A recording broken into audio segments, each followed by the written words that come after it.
Presiden Prabowo Subianto mengaku beberapa kali hampir disuap selama 1 tahun menjabat sebagai kepala negara. Pernyataan ini disampaikan dalam acara panen raya dan pengumuman swasembada pangan Karawang, Rabu 7 Januari 2026. Dalam kesempatan tersebut, Presiden Prabowo mengaku heran dengan praktik suap tersebut. 1 tahun aja ya jadi presiden. Geleng-geleng kepala juga saya. Berapa kali saya mau disogok, bolak-balik datang. Minta ini, minta itu. Saya tegakkan peraturan, tegakkan sesuai dengan kepentingan bangsa dan negara. Saya tidak ikut-ikut yang lain-lain. Kemarin saya dikasih daftar. Pak, ini daftar sekian puluh perusahaan yang melanggar, yang mau dicabut izinnya. Silakan Bapak pelajari. Saya bilang saya nggak mau lihat itu karena saya takut ada teman saya di situ. Iya kan? Nggak enak, bisa terpengaruh saya. Begitu lihat daftar, aduh teman saya. Begitu lihat, ini Gerindra lagi. Jadi lebih baik saya nggak lihat, saya nggak mau tahu. Jadi kalau yang dicabut ya salahkan aja Jaksa Agung. Presiden Prabowo tidak merinci identitas pihak yang mencoba menyuapnya. Namun ia menegaskan komitmennya untuk tidak terlibat dalam praktik korupsi dan tak pandang bulu dalam menegakkan aturan. Lantas, akankah sikap tegas Presiden menolak suap sebagai langkah konkret upaya menciptakan pemerintahan bersih? Dan bagaimana pemerintah mewujudkan pemerintah yang bebas dari KKN? Ya, itu tadi yang menjadi pernyataan. Apakah sikap tegas dari pemerintah ataupun presiden ini merupakan sebuah upaya untuk menciptakan pemerintahan yang bersih? Kami akan membahasnya bersama sejumlah narasumber yang saat ini sudah bergabung bersama kami. Di sebelah saya sudah ada Antoni Winza Prabowo selaku tenaga ahli utama KSP. Selamat malam Mas Antoni, terima kasih sudah hadir bersama kami. Ya, langsung saja kami jawab. Di sebelahnya sudah ada Pak Saud Situmorang selaku Komisioner KPK periode 2015-2019. Selamat malam Pak Saud. Malam, Sehat selalu? Sehat selalu. Alhamdulillah. Dan kami juga ingin menyapa Mas Heri Firmansyah selaku ahli hukum pidana Universitas Tarumanegara. Selamat malam Mas Heri. Terima kasih sudah hadir bersama kami. Sama-sama, terima kasih undangan. Ya, ini menjadi sebuah perbincangan yang menarik ketika kita ketahui Presiden secara tegas mengakui bahwa sudah beberapa kali ada pihak-pihak yang mencoba menyuap. Mas Antoni, ini jika kita menelaah pernyataan dari Presiden ini, sebenarnya memaknainya seperti apa? Baik, kalau kita lihat dari pesan Presiden yang seperti itu, kita bisa membaca ya, bahwa Pak Presiden ini ingin memberikan pesan sebenarnya kepada khalayak semua, terutama kepada koruptor-koruptor bahwa tidak semua orang itu bisa dibeli. Nah, Presiden menegaskan beliau itu tidak bisa dibeli. Beliau itu adalah seorang presiden yang benar-benar menegakkan anti korupsi, semangat anti korupsi di pemerintahannya. Dan oleh karena itu ini menjadi menjadi contoh bahwa pemimpin yang anti korupsi itu harus bisa ditegakkan dan berharap semua kementerian dan lembaga harus ikut satu komando dengan Pak Presiden. Tidak boleh ada lagi korupsi. Karena kalau kita lihat sebenarnya Pak Presiden itu secara pribadi beliau sudah selesai dengan penghidupannya, dengan keuangannya, semua sudah selesai. Tidak ada lagi yang dicari. Dan ini seluruh kehidupan Pak Presiden ini secara pribadi sudah diserahkan untuk masyarakat Indonesia. Baik. Pak Saud, ini menjadi fakta yang menarik bahwa Presiden ini seorang kepala negara ternyata juga tidak kebal atas suapan ataupun gratifikasi korupsi. Ini juga masih masuk hingga ke Presiden, Pak Saud. Ya, memang menarik ya kalau kita nanti mau tanya siapa orang itu gitu. Itu menarik juga gitu. Iya. Nah, kalau di negara tetangga kita, negara yang indeks persepsi korupsinya 80, ada guru naksir muridnya buku punya coba dipinjem gitu ya. Jadi masukin kartu namanya dia, itu bisa jadi urusan KPK-nya negara itu. Gitu. Nah itu berimplikasi banyak. Ada konflik of interest di situ dan seterusnya. Dan itu bisa di fire tuh guru tuh, atau enggak komisi etik. Nah sekarang kalau kita tanya, ini orang ini siapa nih yang coba deket-deketin ini? Iya. Mungkin selama ini udah coba deketin kan, periode ini nggak bisa gitu. Maka oleh sebab itu, kalau kita mau zero tolerance, sebenarnya yang bersangkutan itu siapa bisa dipertanyakan. Either dia civilian, bukan pegawai negeri, atau dia businessman. Kalau businessman bisa komisi etik dong. Iya. Iya dong, itu mencoba menyuap namanya. Angkanya udah disebut loh. Ya nggak? Ada niat kan? Iya. Nah itu kalau zero toleran itu sebenarnya bisa komisi etik kalau dia pegawai negeri, atau dia kalau menteri, atau kalau dia pengusaha, even kalau dia orang biasa. Sesimpel tadi itu kalau kita mau bicara zero toleran. Tetapi apa yang kita bisa lihat dari cerita ini adalah ada suatu publikasi yang meyakinkan kita bahwa presiden kita zero toleran untuk itu. Tapi jangan lupa, karena korupsi itu sangat kompleks, mungkin dia tidak terima gitu. Tapi di dalam kebijakan ada. Jadi artinya tidak cukup hanya menyampaikan ke publik, nih loh, gua tuh untouchable dari sisi korupsi. Tapi hati-hati di tempat lain, kebijakan-kebijakan di tempat lain. Makanya kan selain kerugian negara, pasal-pasalnya itu selain kerugian negara, ada suap dan lain-lain. Nah bagaimana kita bisa menjaga presiden untuk bisa tetap konsisten sampai nanti tahun 2029 seperti itu, sehingga kita bisa naik indeks persepsi korupsinya menjadi seperti ya target kita harus di atas Malaysia lah gitu ya, 50 berapa begitu, hari ini 37. Ya ini doa kita bersama dan keinginan kita bersama. Nah pemberantasan korupsi itu kan syaratnya pertama transparan, akuntabel, bebas dari konflik kepentingan, baru fairness. Baik. Nah 4 ini kelihatan ada di presiden kita dan ya kita jaga itu, kira-kira gitu Pak. Iya, Mas Heri, ini kan ada yang mencoba untuk memberikan sejumlah uang kepada presiden. Ini artinya belum terjadi hal tersebut. Apakah ada langkah-langkah hukum yang bisa kemudian ditindaklanjuti? Ya, kalau kita melihat ini belum sempurna ya. Kalau kejahatan itu kan khususnya penyuapan berarti ada dua pihak. Ada penyuap secara aktif dan juga yang menerima. Berarti dalam konteks ini tidak terjadi karena tidak voltoid, dia tidak sempurna karena ditolak tadi kan. Sehingga tidak masuk kategori itu. Bahkan memang dalam undang-undang korupsi, tindak pidana korupsi 3199 itu kan ada 30 jenis tindak pidana dan dibagi dalam 7 kelompok besar. Salah satunya adalah penyuapan tadi. Tapi kan ini kita ketahui ini adalah kepala negara, ring 1, sudah ada yang coba berani masuk ke situ. Ini kan harusnya ada tindakan yang tegas. Ya, bahkan sebenarnya penjelasan itu kan tadi nggak dijelaskan lengkap secara ke publik ya. Apakah itu masuknya langsung direct ke Pak Presiden atau indirect dia. Nah kalau indirect berarti kan masih ada potensi ya untuk itu diulang kembali. Mungkin saat ini enggak, tapi berikutnya apakah lewat titipan tadi menurut Bang Saud tadi kan lewat kebijakan dan lain sebagainya. Maka ini yang tadi harus diantisipasi.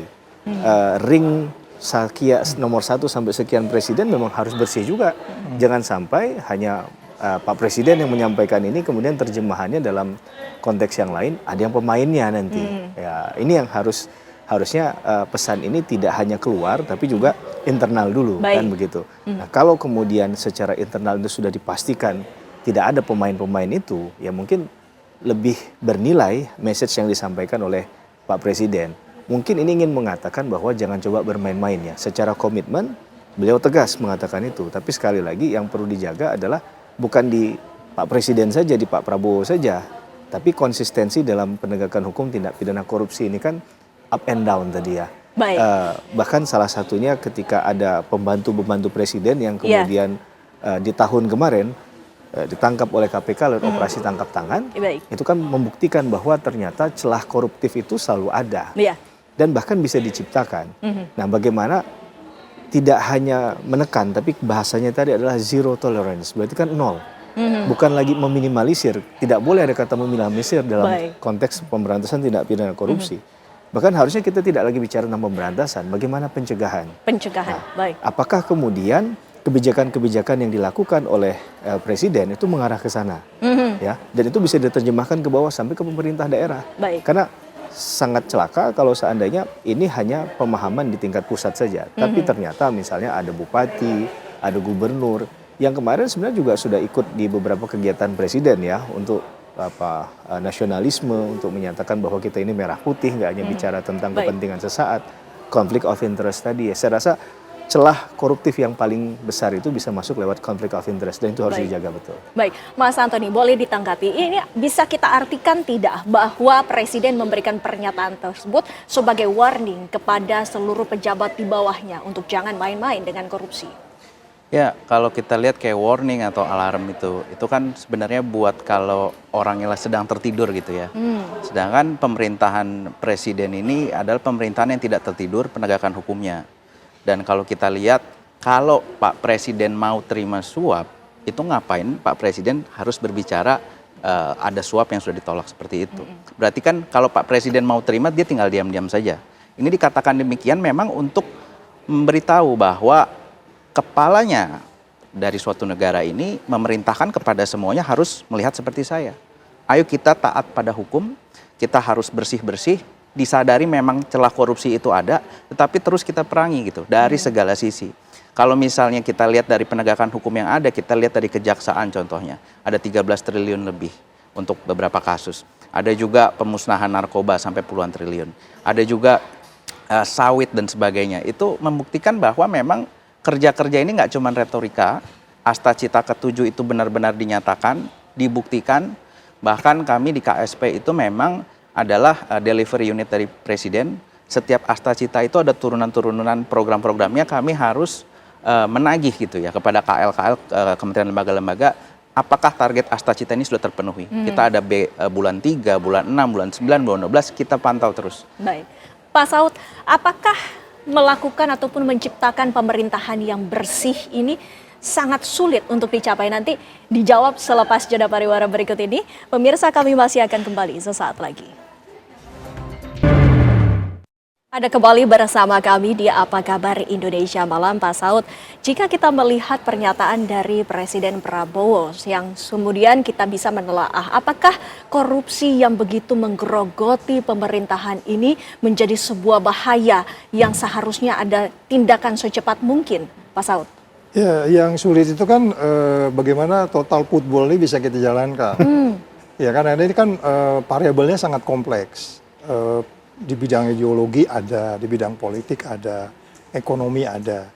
Mungkin di bidang ekonomi Pak Presiden bisa atasi, tapi di bidang politik sulit juga. Karena di varietas demokrasi yang membentuk indeks persepsi korupsi, kita kan dapat angka cuma 22 dari 1 sampai 100. Pak Presiden nggak bisa campur tangan partai politik yang lain dalam kaderisasi, karena itu diukur bagaimana.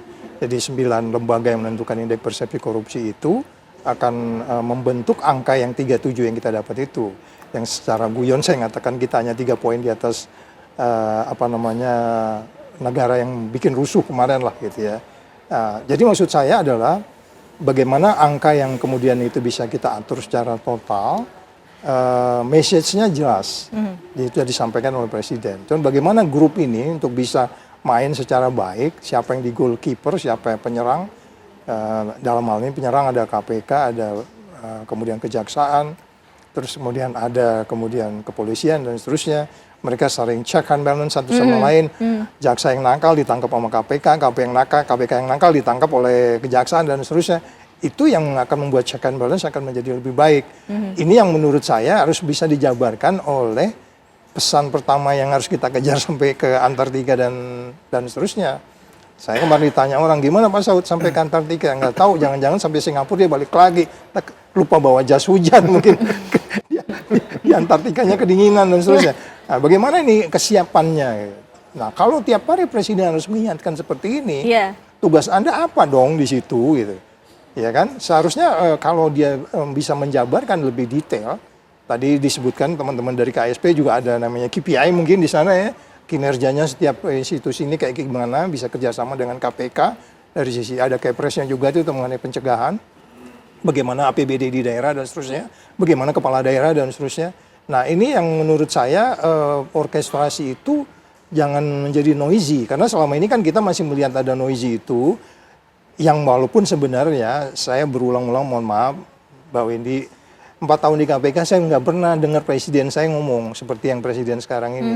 Saya harus mengaku itu, ya kan? Jadi message itu jelas gitu. Jadi bagaimana kita bisa menjabar itu menjadi KPI yang kemudian mudah-mudahan tahun depan kita bisa naik pelan-pelan, kemudian kita bisa berada di angka yang meyakinkan orang, oh Indonesia mulai baik. yuk datang ke Indonesia berinvestasi. Karena dampaknya kan nanti ke sana. Itu Mbak Windy. Baik, baik. Mas Antoni, jika kita perhatikan kembali ada salah satu pernyataan dari Presiden yang mengungkapkan jika ada pihak-pihak yang tersangkut atau terjerat korupsi tidak ikut-ikut. Ini maknanya seperti apa? Ya kita lihat Pak Presiden ini benar-benar tanpa pandang bulu ya Mbak. Jadi siapapun itu, yang orang-orang terdekat pun beliau tidak akan melakukan intervensi. Kita bisa lihat, bisa dicek yang orang-orang terdekat Presiden pun jika ada yang jadi tersangka segala macam, itu bisa dilihat tidak ada intervensi. Dan oleh karena itu Pak Presiden begitu menjabat, bahkan sebelum menjabat aja sudah punya asta cita ini sudah digambarkan bahwa sudah diakui korupsi itu ada. Korupsi ini seperti penyakit yang mungkin ada di dalam tubuh. Itu seperti tumor gitu misalnya kita anggap seperti tumor. Dan Presiden sangat sadar kalau mau estetik aja yang ditampilkan ke publik itu nggak usah dioperasi, bagus-bagus saja dari luar. Tapi operasi yang harus dilakukan itu harus membongkar estetikanya itu dan mengambil tumornya berdarah-darah, terlihat di publik persepsinya jadi jelek. Oh, kok jadi banyak ya korupsi? Enggak, ini sebenarnya lagi mengobati. Kita lagi melakukan surgical, kita buka, ini banyak korupsi, tumor-tumor korupsi kita ambil, lalu ketika indeks atau persepsi publik melihat kok di zaman Pak Presiden Prabowo semakin banyak korupsi, itu sebenarnya lagi melakukan pembersihan. Baik, baik. Mas Heri, apakah selama ini kasus korupsi itu memang kerap kali ada intervensi di belakangnya?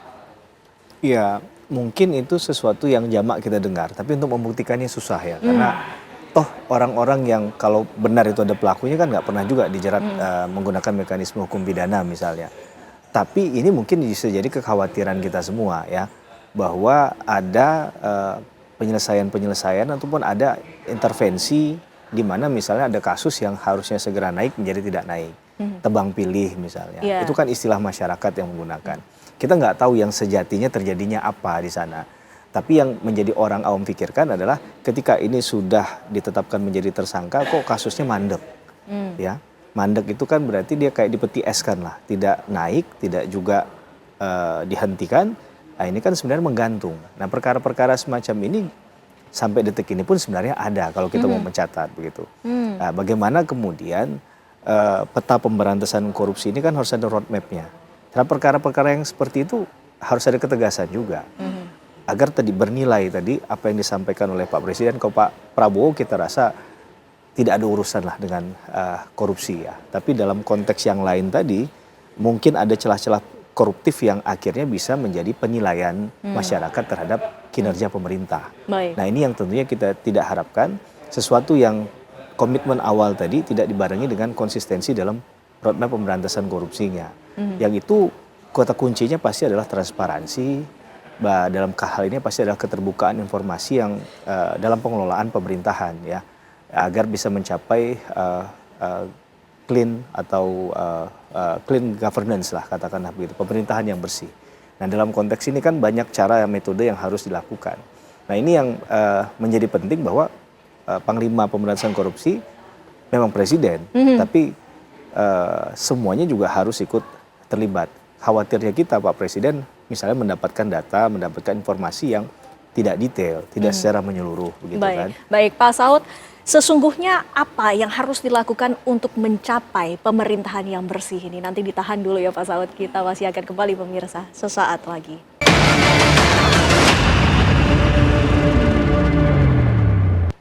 Anda masih bersama kami, Pak Saud.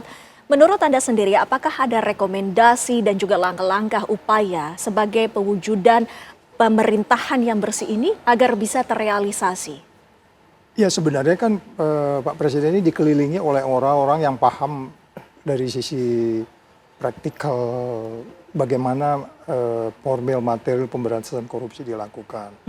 Dikelilingi juga orang-orang yang paham yang namanya koordinasi, supervisi, monitoring, pencegahan, penindakan. Mereka dikelilingi oleh orang-orang seperti itu. Dan itu keyakinan saya, ada beberapa nama yang menurut saya familiar dengan bagaimana membuat Indonesia menjadi seperti yang dimintakan di dalam asta citanya gitu. Jadi sekali lagi secara teoretikal memang itu sudah ada dan nggak sulit sebenarnya.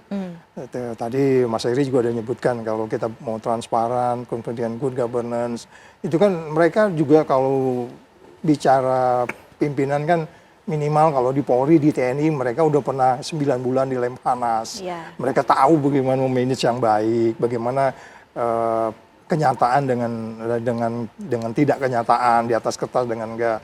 Riset-riset udah cukup banyak. Jadi begitu diimplementasi memang sulitnya kan kemudian bagaimana orang memahami bahwa yang paling sulit buat kita itu kan konflik of interest. Apakah kemudian adiknya presiden menyatakan ke publik itu merupakan tanda clear bahwa saya tidak punya konflik of interest? Yeah. Itu baru di lingkungan keluarga, di lingkungan menteri yang lain berani nggak bilang kayak gitu? Karena konflik of interest ini yang mempersulit kita di Uni Eropa, mempersulit kita di dunia internasional. Karena itu yang paling sulit untuk bisa dilepaskan. Presiden dan keluarganya udah kirim sinyal, nggak ada konflik of interest. Saya ngomong ke publik. Nah, bagaimana ini bisa dijabarkan untuk kemudian sampai ke eselon yang paling bawah di dalam pasukan. Jadi kalau di kepolisian tuh sampai pangkat yang paling rendah gitu, yang ngurusin SIM gitu ya, sampai yang ngurusin lalu lintas. Mereka paham nggak presidennya udah ngomong gitu, sehingga kita bisa lihat bagaimana kemudian kalau ambil kasus tetangga kita Malaysia umpamanya, itu kan kalau ketika kemudian ada kasus 1MDB itu dibuka, itu kan semua kelihatan tuh siapa-siapa yang main di situ, di pengusahanya siapa, di partai politiknya siapa gitu kan. Ya kita nggak usah jelaskan siapa-siapa yang punya potensi di situ. Jadi sekali lagi mungkin juga kita harus membuka kembali, mempelajari kembali di periode ini Pak Presiden membuka semua case-case yang ada gitu. Agak berbeda dengan tetangga kita. 1MDB itu karena begitu tidak berkuasa itu semua di atas meja dibuka, nggak disimpan di bawah karpet. Nah ini mungkin Presiden sudah kasih message seperti ini, penegak hukum yang lainnya jangan simpan sesuatu di bawah karpet, buka semua di bawah karpet. Ini kita tadi dipertanyakan kan ada bekas pimpinan KPK yang sudah TSK tapi masih kayak begitu, itu kan nyimpen di bawah karpet. Udah nggak berkuasa lagi dan periode sebelumnya itu buka semua di atas karpet supaya kemudian legasinya kelihatan gitu ya. Jadi itu mungkin yang paling penting untuk kemudian kita penindakannya. Kalau bagaimana kita bisa meningkatkan pertumbuhan ekonomi nanti dia akan ngikut kok. Variabelnya akan ngikut gitu Mbak Windy. Mas Heri, tapi faktanya kita ketahui meskipun Presiden sudah berkali-kali secara tegas menolak dan juga memerangi korupsi, anak buahnya ataupun bawah-bawahannya, baik itu dari kepala daerah ataupun di bawahnya, ini masih ada yang terjangkit ataupun terseret korupsi. Apakah tidak ada konsekuensi ke depannya bila mana komitmen untuk memberantas korupsi ini gagal direalisasi? Iya, semoga kegagalan itu tidak pernah ada ya. Dimulai dengan tahun 2026 ini kan awal kita punya euforia ya. Apalagi kita punya KUHP yang baru, KUHP yang baru tentunya harapannya ada paradigma berpikir yang baru. Dan itu semangat yang baru dalam penegakan hukum khususnya bahkan dalam tindak pidana korupsi. Itu tentu harapan karena kalau kita baca memang gaya kepemimpinan Pak Presiden ini kan lugas ya. Beliau tidak tedeng-aling-aling ketika menyampaikan sesuatu, gaya berkomunikasinya ya terbuka begitu. Harapannya keterbukaan itu kan message-nya nyampe kepada setiap orang. Nah masalahnya penegakan hukum dimanapun, di level manapun termasuk tindak pidana korupsi, bicara tentang pengawasan, Mbak. Ketika pengawasan itu kurang, di situ ada celah koruptif. Kalau kita bicara dalam kejahatan secara umum kan, kejahatan bisa terjadi atas dua hal. Satu ada niat, yang kedua adalah kesempatan. Nah bagaimana kedua faktor itu dalam pelaksanaannya bisa ditekan seminimal mungkin. Dengan apa ya? Dengan pengawasan tadi. Masalahnya kalau yang mengawasi dan diawasi sama-sama berperilaku korup. Nah ini kan yang menjadi kesulitan tersendiri.